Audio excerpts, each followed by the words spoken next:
But Mai didn't expect to push open the dormitory door and find Hun's cold body amid bloodstains. Her scream tore through the dormitory's silence. "You hid a recorder in Lin's bag?" Hun, too excited to pursue Mai's crime, was thrilled at the prospect of key evidence. After searching Lin's bag, the police found the dead battery recorder, restored its audio, and extracted the critical part. Leven Tung, under the guise of the pen fairy, had ordered Lin to lure Acheong to a secluded place and kill her. The evidence was irrefutable. Tung finally bowed his head, his face pale as death. At the public trial in the CSU Giffey People's Court, Lin and Tung faced each other one last time under the courtroom's cold white light. Seeing Tung, Lin's gloomy eyes lit up, like the full moon piercing clouds.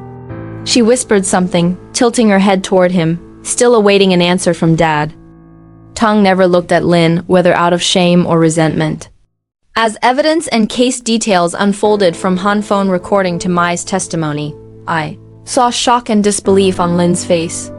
She stared at Tung, her gaze trying to pierce his soul, seeking an explanation. But all she heard was Tung's dull confession, a hammer of judgment. "I plead guilty to rape and incitement to murder." I felt a pang of pity, worried Lin couldn't handle the shock, that the fragile girl would collapse.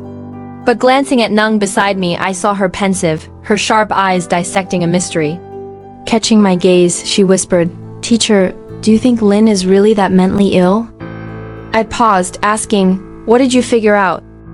Nung said cryptically, under Tung's control, Lin was mostly lucid but couldn't escape her suffering.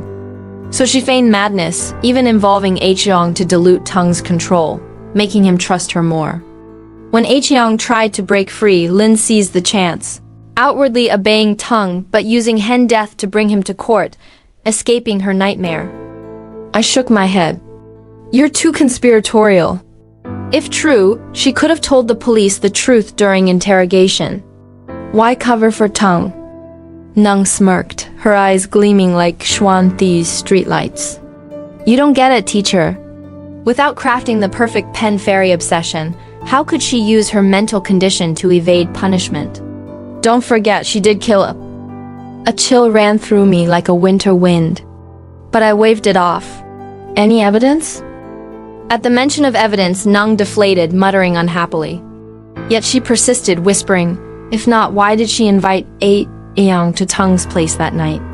No matter how unstable, there's no reason to bring her best friend to her man." I ignored Nung, but during the trial break, I couldn't help glancing at Lin. Surprisingly, the sadness on her face was gone, replaced by a calm sense of liberation. Noticing my gaze, Lin's eyes passed over me, lingering on the pen in my hand, unwavering. Was she lucid or mad? Was the pen she stared at a new pen fairy, a vessel for her soul, the moonlight illuminating the dormitory's dark corners? Thank you, dear listeners, for tuning in. Please subscribe to the channel to catch more thrilling stories.